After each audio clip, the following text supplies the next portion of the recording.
أما بعد فأعوذ بالله من الشيطان الرجيم. بسم الله الرحمن الرحيم. وإذ قال موسى لقومه إن الله يأمركم أن تذبحوا بقرة قالوا أتتخذنا هزوا قال أعوذ بالله أن أكون من الجاهلين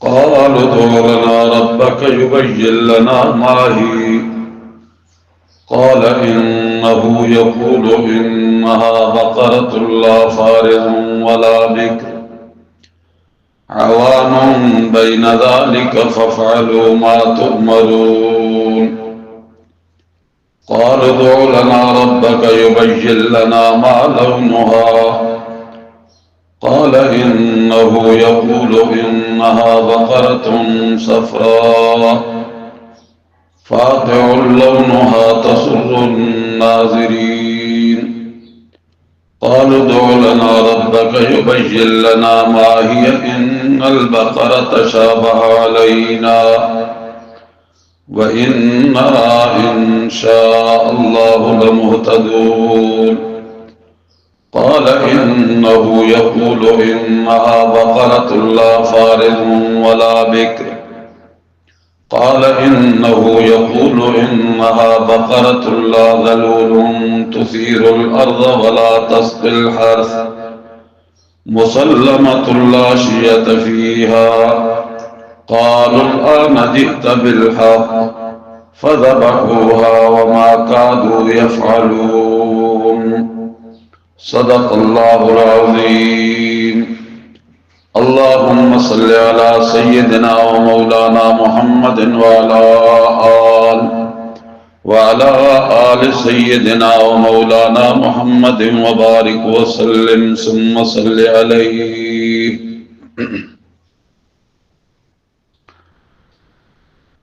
آج کا ہمارا سبق سورۃ بقرہ کی آیت نمبر 67 سے شروع ہو رہا ہے.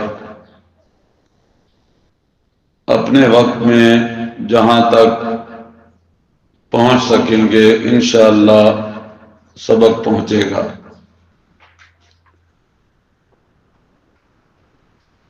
بنی اسرائیل کے آباء و اجداد ان کی خباثتوں کا، حماقتوں کا، شرارتوں کا ذکر چل رہا ہے. ان کے باپ دادا نے اللہ کے حکموں کو ٹھکرانے میں کوئی کمی نہیں چھوڑی تھی، حتیٰ کہ اللہ نے کوہ طور کو ان کے اوپر لا کھڑا کیا اور کہا کہ میرا حکم مانو، لیکن انہوں نے اعراض کیا، نہ مانا اللہ کے حکم کو. پھر جب عذاب ان کے سروں پہ منڈلانے لگتا تو اللہ کے پیغمبر کی خدمت میں جا کے عرض کرتے پہلے ہم سے غلطی ہو گئی، اب ہم مان جائیں گے. جب وہ عذاب ٹلتا پھر ویسے کے ویسے ہو جاتے. پھر ان کی ایک اور حالت یہ تھی کہ نافرمانیوں اور بغاوتوں میں اللہ کے مناہی میں جن چیزوں سے اللہ نے روکا انہیں منع کیا اس میں ہیلے بہانے تراشے جیسے اللہ نے انہیں مچھلی کے شکار سے منع کیا، اور وہ بھی ہفتے میں صرف ایک دن، انہوں نے تالاب بنائے، ہیلا کیا، اور آپ کل کے سبق میں سن چکے ہو کہ منع چیز کے لیے ہیلا کرنا بھی منع ہے، حرام چیز کے لیے ہیلا کرنا بھی حرام ہے۔ ہاں، اگر کوئی کام جائز ہے اس کے لیے اگر کوئی ہیلا کیا جائے تو کوئی حرج نہیں۔ اس کی دلیلیں قرآن کریم میں موجود ہیں۔ حضرت یوسف علیہ السلام نے اپنے بھائی بنیامین کو روکنے کے لیے ہیلا کیا تھا، پھر حالات و واقعات نے اس کی تائید بھی کر دی تھی، لیکن بنی اسرائیل منع کردہ چیز کے لیے، جس چیز سے اللہ نے انہیں روکا، اس کے لیے ہیلے بہانے تلاش کرتے تھے۔ آج کے سبق میں دوسری ان کی خباثت ہے، وہ کیا کہ اللہ رب العالمین نے انہیں حکم دیا کہ تم گائے ذبح کرو، انہوں نے کٹ ہجدیاں کی، اس سے اپنے آپ کو بچانے کے لیے ہیلے کیے۔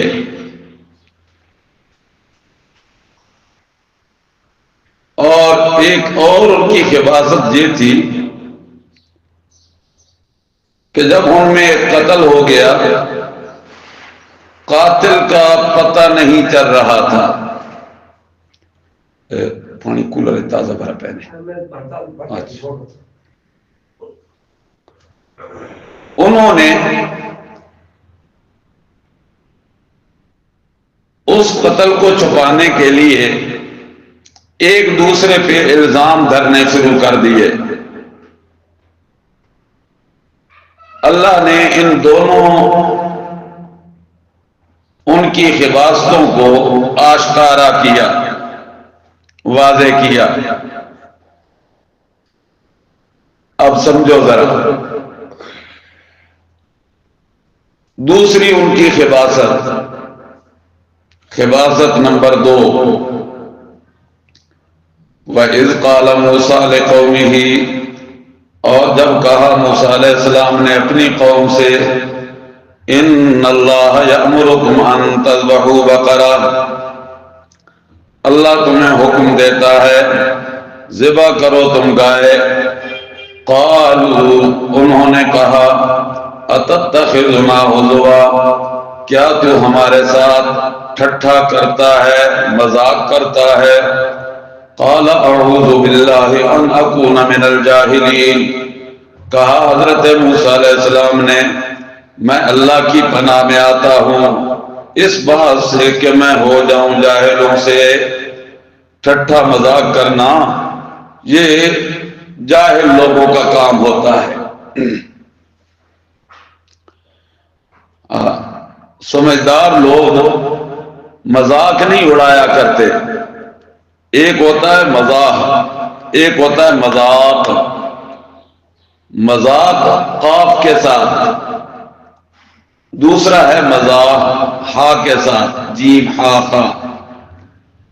مذاق کرنے میں حرج نہیں ہے، مذاق کرنا، ٹھٹھا کرنا، تمسخر اڑانا، اس سے منع کیا گیا ہے۔ وجہ کیا ہے کہ مذاق میں دوسرے کی توہین مقصود ہوتی ہے، اس کو نیچا دکھانا مقصود ہوتا ہے، اس کی بے عزتی کرنا مقصود ہوتی ہے۔ اور مذاق ہا کے ساتھ یہ صرف مجلس کو تھوڑا ہنسی کا ماحول پیدا کر کے کوئی لطیفہ سنا دیا یا ایسی بات کر دی جو بات حقیقت میں فی الواقعہ خراب نہیں ہے، ٹھیک ہے بات، بس تھوڑا سا مجلس زعفران بن گئی، ایسا کرنے میں یا ایسا کہنے میں حرج نہیں ہے۔ اور مذاق جو ہے وہ ممنوع ہے، اس لیے کہ اس میں دوسرے کی توہین مقصود ہوتی ہے۔ تو حضرت موسیٰ علیہ السلام نے کہا تم کہتے ہو کہ میں مذاق کر رہا ہوں، اللہ کا نبی مذاق نہیں کیا کرتا، اس لیے کہ مذاق میں تو توہین مقصود ہوتی ہے اور میں تم میں سے کسی کی توہین نہیں کرتا۔ رہا معاملہ مذاق کا، رسول اللہ صلی اللہ علیہ وسلم کی خدمت میں ایک خاتون آئی، بوڑھی عورت تھی، اور آ کے کہنے لگی یا رسول اللہ میرے لیے دعا کرو، اللہ مجھے جنت میں آپ کے ساتھ جگہ دے دے۔ دعا سمجھ آ گئی جی، اس کی التجا درخواست کہ دعا کیجئے کہ اللہ مجھے جنت میں آپ کے قریب ٹھکانہ دے دے جنت میں۔ رسول اللہ صلی اللہ علیہ وسلم نے فرمایا بوڑھی اماں، بوڑھوں نے تو جنت میں جانا نہیں۔ پریشان ہو گئی، کہنے لگی ہائے اللہ، میں کوئی جان بوجھ کے بوڑھی ہوئی ہوں، اس میں میرا کیا قصور ہے؟ یہ تو اللہ نے مجھے عمر بڑی دے دی، اور آپ کہتے ہیں کہ بوڑھوں نے جنت میں نہیں جانا، پھر تو بڑا معاملہ مشکل ہو گیا۔ پریشان ہو گئی۔ جب پریشان ہوئی تو آپ صلی اللہ علیہ وسلم نے تسلی دیتے ہوئے فرمایا اماں پریشان ہونے کی ضرورت نہیں، جنت میں جاؤ گی، جب جنت میں جاؤ گی تو جوان ہو جاؤ گی، تو جوان ہو کے جنت میں جاؤ گی۔ تو آپ صلی اللہ علیہ وسلم نے اس کے ساتھ کیا کیا؟ مزاح کیا، بس تھوڑا سا اس کے دل کو خوش کر دیا، امت کے لیے ایک سبق بھی دے دیا۔ آپ صلی اللہ علیہ وسلم کے پاس اسی طرح ایک تھکا ماندہ مسافر آیا اور آ کے کہنے لگا یا رسول اللہ پیدل چل چل کے تھک گیا ہوں، آپ کے پاس مال غنیمت میں بیت المال میں اونٹ ہیں، مجھے کوئی ایک اونٹ دے دو جس پہ میں سوار ہو کے اپنی منزل پہ پہنچ جاؤں۔ آپ صلی اللہ علیہ وسلم نے فرمایا بھائی اونٹ تو نہیں، اونٹ کا بچہ دے سکتا ہوں۔ حیران ہو گیا، کہنے لگا یا رسول اللہ اونٹ کے بچے کو میں نے کیا کرنا ہے؟ میں نے تو اس پہ سواری کے لیے سواری مانگی ہے، اور اونٹ کا بچہ تو مجھے اٹھانا پڑ جائے گا۔ جب وہ زیادہ پریشان ہونے لگا تو آپ نے فرمایا جا بھائی لے جا، اونٹ جو تو مانگ رہا ہے وہ بھی تو اونٹ کا بچہ ہی ہے نا۔ تو یہ آپ نے کیا کیا؟ اس کے ساتھ مزاح کیا، مجلس زعفران ہو گئی۔ اسی طرح صحابہ کرام بھی مزاح کر لیا کرتے تھے۔ ایک دفعہ کھجوریں کھا رہے تھے، حضرت ابوبکر صدیق بھی بیٹھے تھے، حضرت فاروق اعظم بھی بیٹھے تھے، حضرت علی بھی بیٹھے تھے، آپ صلی اللہ علیہ وسلم بھی بیٹھے تھے، تو سب کھجوریں کھا رہے تھے اور گٹھلیاں اپنے اپنے آگے رکھ رہے تھے۔ رسول اللہ صلی اللہ علیہ وسلم نے جو کھجوریں کھائیں نا، تو کھجوریں کھا کھا کے گٹھلیاں حضرت علی کے آگے رکھتے گئے۔ تو جب فارغ ہوئے تو علی کے آگے تو گٹھلیوں کا ڈھیر لگ گیا۔ آپ صلی اللہ علیہ وسلم نے کہا ماں علی تو نے تو بڑی کھجوریں کھائی ہیں بھائی، اتنا ڈھیر لگا دیا گٹھلیوں کا۔ حضرت علی نے کہا ہاں یا رسول اللہ میں نے کھجوریں کھائی ہیں، گٹھلیاں باہر نکالی ہے، اور آپ نے جو کھجوریں کھائی ہیں وہ گٹھلیوں سمیت کھا گئے ہیں۔ کیا مطلب کہ آپ کی گٹھلیاں آپ کے آگے نہیں ہیں۔ تو حضرت علی نے بھی کیا کیا تھا؟ مزاح کیا تھا۔ تو مزاح کرنا شریعت میں ناجائز نہیں ہے، البتہ مذاق اڑانا کسی کا یہ ناجائز ہے، ممنوع ہے۔ وجہ کیا ہے کہ اس میں دوسرے کی توہین مقصود ہوتی ہے۔ تو جب قوم نے کہا نا کہ اتتخذنا ہزوا، تو ہمارے ساتھ مذاق کر رہا ہے، تو حضرت موسیٰ علیہ السلام نے کہا اعوذ باللہ ان اکون من الجاہلین، مذاق کرنا تو جاہلوں کا کام ہے، میں اللہ کی پناہ میں آتا ہوں کہ جاہلوں والا کام کروں۔ قالو انہوں نے کہا ادعو لنا ربک دعا کر تو ہمارے لیے اپنے رب سے. کل بتا چکا ہوں کہ زندہ بزرگ سے دعا کرانا کیا ہے؟ جائز ہے. ادعو لنا ربک یبین لنا ما ہی، دعا کر تو ہمارے لیے اپنے رب سے کہ وہ بیان کرے ہمارے لیے ما ہی، وہ کیسی گائے ہو. جس گائے کو ذبح کرنے کا حکم دیا جا رہا ہے وہ کیسی ہو. قالا کہا موسیٰ علیہ السلام نے انہو یقولو، بے شک اللہ فرماتا ہے. بیٹیو توجہ کرو، انہو ہو ضمیر اللہ، انہو یعنی ان اللہ یقولو، بے شک اللہ کہتا ہے انہا بقرۃ، بے شک وہ گائے ہو لا فارض ولا بکر، نہ بوڑھی ہو اور نہ بچی ہو، نہ بوڑھی ہو نہ بچی ہو، بیکر. حوان، اور آپ پڑھ چکی ہو فقہ کی کتابوں میں باکرہ اور سیبہ کی بحثیں. حوان بین ذالک، درمیان ہو اس کے، جوان ہو. ففعلوا ما تؤمرون، پس کر گزرو جو تمہیں حکم دیا جا رہا ہے.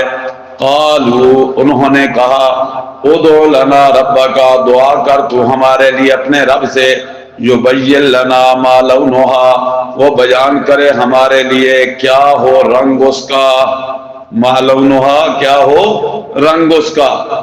اب ان کو یہ تو یقین ہو چلا تھا کہ اللہ کا پیغمبر جب کہہ رہا ہے نا کہ میں مذاق نہیں کر رہا، تو پھر یہ مذاق نہیں ہوگا، حقیقت ہی ہوگی. لیکن کٹ حجتیاں کر رہے تھے، ہیلے بہانے تراش رہے تھے کہ کسی نہ کسی ذریعے یہ معاملہ گائے کے ذبح والا ہمارے سروں سے ٹل جائے، ہمارے سروں سے ٹل جائے. کیوں ٹل جائے؟ کہ گائے ہمارا معبود ہے اور کوئی بھی اپنے خدا کو ذبح کرتا نہیں ہے. ہمیں جو یہ کہہ رہا ہے نا کہ گائے ذبح کرو، یہ تو گائے کا ذبح نہیں، یہ ہم سے ہمارا معبود ذبح کرایا جا رہا ہے. اور اللہ چاہتے بھی یہی تھے کہ ان کے دلوں میں جو گائے کی محبت آ گئی ہے، اور آج بھی ایک طبقہ ہے، جاؤ ذرا ہندوستان میں، ہندوؤں کے دلوں میں گائے کی محبت ہے، نہیں ذبح کرنے دیتے. اور ہر قربانی والی عید پہ مسلم کش فسادات ہندوستان میں شروع ہو جاتے ہیں. مسلمان کرتے ہیں قربانیاں گائے کی اور ہندو سیخ پا ہو جاتے ہیں، پھر وہ مسلمانوں کو قتل کرنے پہ آ جاتے ہیں، مارنے پہ آ جاتے ہیں، دنگا و فساد شروع ہو جاتا ہے. کیوں؟ کہ گائے ان کا معبود ہے، اس کی کرتے ہیں وہ پوجا. لیکن میرے استاد مولانا محمد امیر صاحب میاں والی والے مرحوم رحمت اللہ تعالی علیہ، وہ اکثر یہ جملہ فرمایا کرتے تھے جب اللہ کسی قوم پہ ناراض ہوتا ہے نا تو اس کی عقل اللہ زائل کر دیتا ہے. رب رسے مت کھسے، اللہ مت مار دیتا ہے، ناراض ہو جاتا ہے. گائے کو معبود بنایا، ذبح نہیں کرنا، لیکن گائے کا پیشاب پی لیتے ہیں، وہ ان کے لیے زمزم ہے، باعث شفا ہے. انا للہ و انا الیہ راجعون. اور یہ کوئی کہانی کی بات ہی نہیں، تصویریں بھی آئیں. ایک ان کا وزیر اعظم گزرا مرارجی دیسائی، وہ براہ راست گائے کا پیشاب پی رہا تھا، برتن میں بھی ڈال کے نہیں، براہ راست. ان کے لیے اس میں وہ شفا سمجھتے ہیں. عقل جو ماری گئی، جب ان کو یقین ہو گیا نا کہ یہ مذاق تو نہیں، لیکن وہ بچنا چاہتے تھے گائے کے ذبح والے معاملے سے، تو ہیلے بہانے کر رہے تھے. کبھی کہتے تھے اس کی عمر کیا ہونی چاہیے، کبھی کہتے تھے اس کا رنگ کیا ہونا چاہیے. قال انه يقول انها بقرة صفراء، کہا موسیٰ علیہ السلام نے بے شک اللہ فرماتا ہے وہ گائے ہو صفرا، زرد رنگ کی، زرد رنگ. اور یہ زرد رنگ جو ہے نا بہت کم ہوتا ہے جانوروں میں. کالا ہوتا ہے، سرخ ہوتا ہے، ڈبا ہوتا ہے اور بھورا ہوتا ہے، یہ مختلف کلر ہوتے ہیں، لیکن زرد رنگ بہت کم ہوتا ہے. زرد رنگ ہو فاقع لونھا، اور ایسا بھی زرد نہیں کہ ہلکا ہلکا نہیں، گہرا ہو. فاقع لونھا، گہرا ہو رنگ اس کا. تسر الناظرین، اور دیکھنے والوں کو خوش کر دے، دیکھنے والوں کو خوش کر دے. کون سا رنگ انہوں نے کہا؟ زرد. کبھی راولپنڈی دیکھا کرو نا، چوکوں چوراہوں پہ ڈھولکی بیٹھے ہوتے ہیں اور وہ بھی یہی رنگ لے کے بیٹھے ہوتے ہیں. قالوا ادع لنا ربک یبین لنا ما ہی، کہا انہوں نے دعا کر تو ہمارے لیے، پوچھ اپنے رب سے، دعا کر یعنی اپنے رب سے پوچھ. یبین لنا ما ہی، بیان کرے ہمارے لیے کیسی ہو وہ گائے. ان البقرہ تشابہ علینا، گائے ہم پہ متشابہ ہو گئی ہے، خلط ملط ہو گئی ہے، رل مل گئی ہے، اب ہمیں سمجھ نہیں آ رہی کیسی گائے ذبح کریں، ذرا ایک دفعہ پھر اللہ سے پوچھ کے بتاؤ. وَإِنَّا إِن شَاءَ اللَّهُ لَمُهْتَدُونَ، اور بے شک ہم اگر اللہ نے چاہا تو اس کو کر گزریں گے، راہ راست پہ آ جائیں گے، یعنی اس کو کر گزریں گے. قالا، کہا موسیٰ علیہ السلام نے، انہو یقولو، بے شک وہ اللہ فرماتا ہے، انہا بقرۃ، بے شک وہ گائے ہو، لا ذلول، محنت کرنے والی نہ ہو. لا ذلول، محنت کرنے والی نہ ہو، مشقت جھیلنے والی نہ ہو. کیسی مشقت؟ تثیر الارض، جو زمین میں ہل چلایا جاتا ہے جن گایوں پہ، ایسی گائے بھی نہ ہو، ہل جوتنے والی نہ ہو زمین پہ. ولا تسقی الحرث، اور نہ ہی پانی پلانے والی ہو کھیتیوں کو، کھیتوں کو پانی پلانے والی بھی نہ ہو. کنووں پہ پانی جو نکالا جاتا تو جانوروں کو باندھا جاتا. آج کل تو بورنگ کا زمانہ ہے، نلکے لگ گئے، بور آ گئے، پھر مشینیں فٹ ہو گئی. پہلے زمانے میں کنووں پہ جانوروں کو ہانکا جاتا تھا اور پانی نکالا جاتا تھا، اور پھر جب شام کو چھٹی کا وقت ہوتا نا تو وہ جانور اتنا تھک جاتا، سارا دن گھوم گھوم کے تھک جاتا، اس بیچارے کو اپنا چارہ تک کھانے کا جی نہ کرتا، بس اس کا جی ہوتا کہ کہیں بیٹھ جائے سائے پہ یا دھوپ پہ موسم کے لحاظ سے.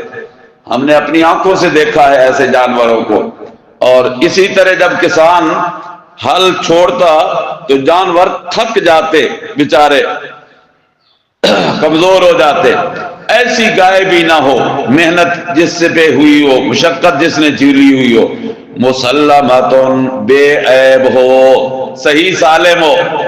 مسلمتن، صحیح سالم ہو، بے عیب ہو، کوئی اس میں عیب نہ ہو.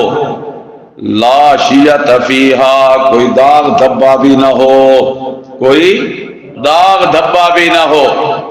جانور بیٹھتے ہیں نا زمین پہ، جب وہ جانور اٹھتے ہیں تو کبھی نیچے پتھر آ جائے تو کہیں جانور کو زخم ہو گیا، کہیں کو داغ لگ گیا، کہیں کسی نے کوئی چیز مار دی اس سے کوئی اور دھبا پڑ گیا. لا شیۃ فیہا، اس میں کوئی داغ دھبا بھی نہ ہو. قالوا، انہوں نے کہا، الآن جئت بالحق، اب آیا ہے تو ٹھیک ٹھیک، اب آیا ہے تو ٹھیک ٹھیک، اب ہمیں بات سمجھ آ گئی.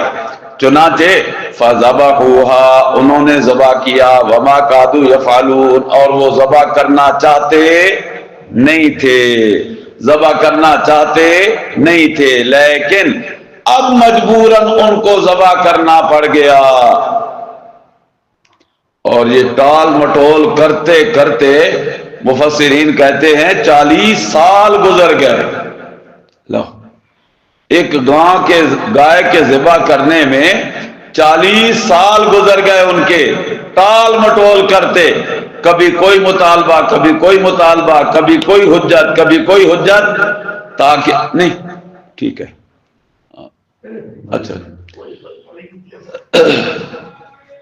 ٹال مٹول کرتے رہے اور عرصہ گزر گیا اتنا، ادھر انہوں نے گائے ذبح کی اور ادھر حال یہ کہ ایک ان کا ہو گیا قتل، اور جب قتل ہوا لاش پڑی ہوئی ہے، قاتل کون ہے؟ ایک برادری دوسری برادری پہ الزام، وہ ان پہ الزام، ہر شخص دوسرے کو شک کی نگاہ سے دیکھنے لگا، لگتا ہے تیرے گھر میں بندوق ہے، تو نے یہ قتل کیا ہوگا، تیرے گھر میں آلہ قتل ہے، چھرا رکھا ہوا ہے، تلوار رکھی ہوئی ہے، یہ تو نے مارا ہے بندہ، ایک دوسرے پہ لگاتے تھے الزام۔ اللہ تبارک و تعالیٰ فرماتے ہیں اذ قتلتم نفسا، جب قتل کیا تم نے ایک جان کو، فداراتم فیہا، لگے تم ایک دوسرے پہ الزام لگانے، واللہ مخرج ما کنتم تکتمون، اور اللہ ظاہر کرنا چاہتا تھا اس چیز کو جو تم چھپانا چاہتے تھے۔ وہ قتل کو چھپا رہے تھے کہ کوئی قاتل پکڑا نہ جائے، اس لیے ایک دوسرے پہ الزام لگاتے، اور ایسا ہر زمانے میں ہوتا رہتا۔ ابھی کل کی خبر پتہ نہیں کس علاقے کی تھی کہ کسی سفاک بیٹے نے اپنے باپ کو قتل کر دیا، اور جب باپ کا جنازہ اٹھا تو پہلی صف میں کھڑا تھا جنازہ پڑھنے میں، اور ماں کے گلے میں لگ لگ کے رو رو کے اپنا حال خراب کر رہا تھا، لیکن جو ہی بیچا چڑھا تو پھر پتہ چلا کہ اصل قاتل ہے ہی یہی بیٹا، باپ کو کیا قتل اور چھپانے کے لیے جنازہ بھی پڑھا، ماں کے گلے میں لگ کے رویا بھی، لیکن جب تفتیش ہوئی تو کیا نکلا؟ قاتل نکلا۔ وہ چھپانا چاہتے تھے قتل کو، اور اللہ مخرجن، اللہ ظاہر کرنا چاہتا تھا، نکالنا چاہتا تھا۔ اس کا ذریعہ کیا کیا؟ فقلنا، پس ہم نے کہا اضربوہ ببعضھا، ادھر گائے ذبح ہو گئی، ادھر قاتل کا پتہ نہیں چل رہا۔ اللہ کی طرف سے اللہ نے اپنے پیغمبر سے کہا کہ ان کو کہو کہ یوں کریں، اضربوہ ببعضھا، گائے کا جسم کا ایک ٹکڑا کاٹ کے لاؤ، چوڑی گائے کی، اور یہ میت پڑی ہوئی ہے، اس میت کے ساتھ وہ ٹچ کرو، لگاؤ، توجہ کرو، گائے کے جسم کا ٹکڑا گوشت کا وہ کاٹ کے لے آؤ، اس میت کے ساتھ لگاؤ، جو ہی لگاؤ گے تو اللہ اسے زندہ کر دے گا۔ ہیلا کس نے بتایا؟ اللہ نے، اور اللہ جو بتائے تو اپنی قدرت کو ظاہر کرتا رہتا ہے۔ کبھی کبھی قانون تو میں نے کہا نا کہ یہی ہے کہ جو مر جائے پھر واپس آتا نہیں ہے، لیکن کبھی کبھی اللہ اپنی قدرت ظاہر کرنے کے لیے زندہ کر دیتا ہے۔ گائے کا ٹکڑا لگا اس میت کے ساتھ، زندہ ہو گیا، اور زندہ ہوا تو اس نے بتا دیا کہ میرے چچا کا بیٹا ہے، اس نے مجھے قتل کیا، بس اتنا بتایا، اور پھر میت کا میت۔ جی، فقلنا، پس کہا ہم نے، اضربوہ ببعضھا، مارو تم اسے، اس کا کچھ حصہ اس کے بعض حصے کے ساتھ، کذالک، اسی طرح، یحیی اللہ الموتى، اسی طرح اللہ زندہ کرے گا مردوں کو۔ تقدیر کے، موت کے منکروں کو، قیامت کے منکرین کو مسئلہ بھی سمجھا دیا کہ اللہ مرنے کے بعد دوبارہ زندہ کرے گا، لیکن کرے گا کب؟ دن قیامت کے۔ وَيُرِيكُمْ آيَاتِهِ، اور اللہ تمہیں دکھاتا رہتا ہے اپنی قدرت کی نشانیاں، لَعَلَّكُمْ تَعْقِلُونَ، تاکہ تم سمجھ جاؤ۔ اللہ نے اپنی قدرت کی نشانی دکھائی تاکہ اللہ کی تقدیر پہ تمہارا ایمان پورا ہو جائے، ایمان مکمل ہو جائے۔ اچھا جی، یہ دو واقعے ہو گئے، ایک واقعہ ہوا گائے کے ذبح کرنے کا، دوسرا واقعہ ہو گیا تھا ان کا قتل کا۔ بعض مفسرین کہتے ہیں کہ یہ دونوں واقعات اکٹھے ہوئے، گائے کے ذبح کرنے کا حکم اور قتل اکٹھے ہوئے، لیکن بڑا مشکل ہے، اس لیے کہ 40 سال کا عرصہ گزر گیا تو 40 سال لاش زمین کے اوپر پڑی رہی، ناممکنات سے ہے، مشکلات سے ہے۔ اس لیے ہمارے حضرت جی رحمت اللہ علیہ فرمایا کرتے تھے یہ واقعہ ایک ہی ہے، اور ایسے ہوا کہ ادھر قتل ہوا، ادھر وہ گائے ذبح کرنے کے لیے تیار ہو گئے تھے، انہوں نے گائے ذبح کر لی، اللہ نے اس گائے کے جسم کے ساتھ جسم کا ایک ٹکڑا میت کے ساتھ لگانے کا طریقہ بتلا دیا اور قاتل کا بھی پتہ چل گیا۔ تو واقعات دو الگ الگ نہیں ہیں۔ البتہ پھر سوال یہ پیدا ہوتا ہے کہ پھر گائے کا ذبح کرنے والا حکم پہلے اور قاتل کا پتہ کرنے کا تذکرہ بعد میں ہے، ایسا کیوں ہے؟ جب قاتل کا پتہ کرانے کے لیے گائے ذبح کرنے کا اللہ نے حکم دیا تھا تو پھر وہ ذکر پہلے کیوں آیا اور یہ ذکر بعد میں کیوں آیا؟ تو ایسا ہوتا رہتا ہے کہ کبھی کبھی کسی چیز کی اہمیت کے پیش نظر اس کا ذکر پہلے آ جاتا ہے اور جو چیز غیر مقصودی ہوتی ہے اس کا ذکر بعد میں آ جاتا ہے، ایسا ہوتا رہتا ہے۔ یہاں بھی چونکہ قاتل کا پتہ کرانا یہ اتنا اہم نہیں تھا جتنا ان کے دلوں سے گائے کی محبت کا نکالنا۔ سمجھو ذرا، قاتل کا پتہ لگانا اتنا اہم نہیں تھا جتنا ان کے دلوں سے گائے کی محبت نکالنا، اس لیے کہ وہ شرک تھا، اور قتل بھی جرم ہے، شرک بھی جرم ہے۔ بڑا جرم کون سا ہے؟ شرک ہے، اس لیے اس کا ذکر پہلے کر دیا اور اس کا ذکر بعد میں کر دیا۔ ثم قست قلوبکم من بعد ذالک، پھر سخت ہو گئے تمہارے دل اس کے بعد، فہی کالحجارۃ، پس وہ پتھر کی مانند ہو گئے۔ کس کی مانند ہو گئے؟ پتھر۔ کہا جاتا ہے نا پتھر سخت چیز ہے، اور ویسے بھی کوئی بندہ کسی کی منتیں کرے نا اور وہ بات نہ مانے تو تنگ آ کے یہ کہتا یار بڑا کوئی تیرا دل پتھر ہے، اثر ہی نہیں پہ ہوتا تیرے دل تے، کوئی میری بات نہیں سمجھ آ رہی، تو اتنا پتھر دل میں نے تو کبھی نہیں دیکھا۔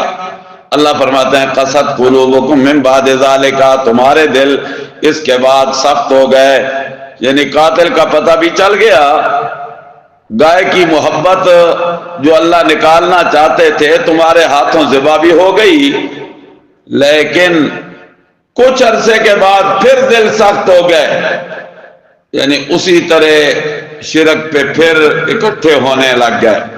او اشد قسوہ، یا اس سے بھی زیادہ سخت، پتھر کی طرح سخت ہو گئے یا اس سے بھی زیادہ سخت۔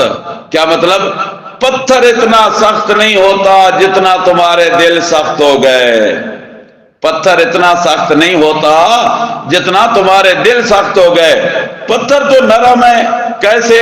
ان من الحجارۃ، بے شک بعض پتھروں سے لما یتفجر منہ الانہار، پانی کی نہریں جاری ہو جاتی ہیں۔ جاؤ نا ذرا پہاڑی علاقوں میں، ناران کاغان میں پتھروں سے پانی نکل رہا ہے، او چشمے بہ رہے ہیں، یتفجر منہ الانہار، وان منها لما یشقق، اور بعض ایسے ہیں کہ وہ پھٹ پڑتے ہیں، یشقق، پتھر پھٹ پڑتے ہیں، پتھر پھٹا یخرج منہ الماء، نکل پڑتا ہے اس سے پانی، وَإِنَّ مِنْهَا لَمَا يَهْبِطُ مِنْ خَشْيَةِ اللَّهِ، اور بعض ایسے ہیں جو گر پڑتے ہیں، صرف ٹوٹتے نہیں، ان کے اندر شگاف نہیں پڑتا، گر پڑتے ہیں، او پہاڑ سے پتھر اڑ کے روڈ بلاک ہو گیا، اور ایسا بھی پہاڑی علاقوں میں ہوتا رہتا ہے۔ وَإِنَّ مِنْهَا لَمَا يَهْبِطُ، اور بعض ان میں سے وہ ہیں جو گر پڑتے ہیں، من خشیت اللہ، اللہ کے خوف سے، اللہ کے ڈر سے۔ سمجھو ذرا، ایک نظریہ ہے سائنس کا، ایک نظریہ ہے قرآن کا، ماننا کون سا چاہیے؟ قرآن والا نظریہ۔ سائنسدان کہتے ہیں کہ یہ جو پتھر ہوتے ہیں نا جن سے پانی نکلتا ہے، یہ جب وقت گزرنے کے ساتھ اوپر بارشیں پڑھ کے اندر ان کا نرم ہو جاتا ہے، باہر سخت ہوتا ہے، پھر ان سے پانی نکلنے لگ جاتا ہے، اور جب ان کی مدت پوری ہوتی ہے نا، پرانے ہو جاتے ہیں، بوسیدہ ہو جاتے ہیں، تو پھر نیچے آ جاتے ہیں، گر پڑتے ہیں۔ اللہ فرماتے ہیں نہ پانی پتھروں سے ایسے نکلتا ہے، نہ پتھر پہاڑوں سے ایسے گرتے ہیں۔ پتھروں سے پانی بھی نکلتا ہے تو اللہ کے خوف سے، اور پتھر گرتے بھی ہیں تو اللہ کے خوف سے۔ یہ قرآنی نظریہ ہے۔ اب دلوں کے ساتھ پتھروں کی مثال، پتھروں کے ساتھ دلوں کی مثال، کیا مطلب؟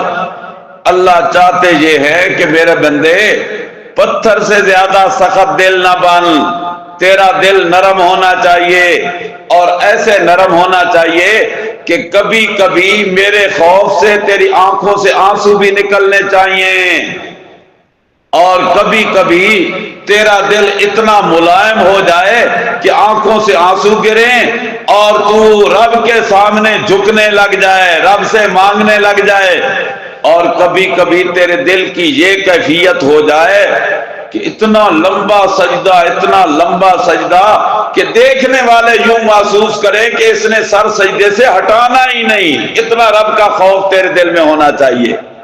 اللہ نے تمثیل اس لیے دی وَمَا اللَّهُ بِغَافِلٍ عَمَّا تَعْمَلُونَ، اور یہ جو میں نے تمثیل پیش کی ہے نا، اس کی علت اللہ بیان کر رہے ہیں۔ وَمَا اللَّهُ بِغَافِلٍ عَمَّا تَعْمَلُونَ، اور نہیں ہے اللہ بے خبر اس سے جو تم عمل کرتے ہو۔ پتھروں کو تو دیکھتے ہو نا، پانی بہتا ہوا نکلتا ہے، انہیں تو تم گرتے ہوئے دیکھتے ہو نا، ذرا اپنے آپ کو بھی گرا کے دیکھا کرو رب کے دروازے پہ، اور جب تم گراؤ گے نا اپنے آپ کو، وَاللَّهُ بِغَافِلٍ، اللہ بے خبر نہیں، اللہ غافل نہیں، اللہ کو تمہارے حال کا بھی پتہ ہے۔ أَفَتَطْمَعُونَ أَن يُؤْمِنُوا لَكُمْ وَقَدْ كَانَ فَرِيقٌ مِّنْهُمْ يَسْمَعُونَ كَلَامَ اللَّهِ۔ 5 ان کی خباستوں کا ذکر تھا۔ پہلی خباست کیا تھی؟ ان کے آباء و اجداد کی، کہ ان کے سروں پہ کوہ طور کو اٹھایا اور کہا کہ تم مان جاؤ، جو ہی طور ہٹا پھر ویسے کے ویسے۔ دوسری خباست، جب ان کو گائے ذبح کرنے کا حکم دیا تو وہ بجائے ذبح کرنے کے ٹال مٹول کرنے لگ گئے، کٹ حجتیاں کرنے لگ گئے۔ تیسری خباست، جب ان میں ہو گیا قتل تو بجائے اس کے کہ جس نے قتل کیا وہ اعتراف جرم کر لیتا، الٹا ایک دوسرے پہ قتل کا الزام دھرنے لگ گئے۔ یہ بڑوں کی خباستیں تھی۔ اللہ کریم نے فرمایا کہ یہ کوئی صرف 3 نہیں، ان 3 قسم کی خباستوں میں ان کے 5 گروہ بن گئے تھے، 5 جماعتیں بن گئی تھی خباست کے لحاظ سے۔ اور جب اتنے دھڑے بن جائیں تو پھر افتطمعون ان یؤمنوا لکم، اے ایمان والو کیا تم امید رکھتے ہو، طمع رکھتے ہو، چاہت رکھتے ہو ان یؤمنوا لکم کہ وہ مان جائیں گے تمہارا پیغام، مان جائیں گے تمہاری دعوت؟ نہیں، یہ تو اور زیادہ دور ہوتے جا رہے ہیں۔ کیسے؟ پہلی جماعت، قد کان فریق منہم، ایک ان میں سے جماعت وہ ہے کہ یسمعون کلام اللہ، سنتے ہیں اللہ کا کلام۔ یہ نہیں کہ وہ سنتے ہی نہیں، سنتے ہیں، لیکن ثم یحرفونہ، پھر اس میں تحریف کر دیتے ہیں، من بعد ما عقلوہ، سمجھ لینے کے بعد، وہم یعلمون، اور وہ جانتے ہیں کہ تحریف کرنا گناہ ہے۔ وہم یعلمون، اور وہ جانتے ہیں کہ تحریف کرنا گناہ ہے۔ بیٹیو لکھ لو، وہ جانتے ہیں کہ تعریف کرنا، اس لیے کہ عقل ہو، انہوں نے سمجھ جو لیا تھا، سمجھ بھی لیا، سن بھی لیا، پھر بھی مانا نہیں، پھر بھی مانا۔ شکر کرو آج ہمارے اندر ایسا کوئی گروہ نہیں۔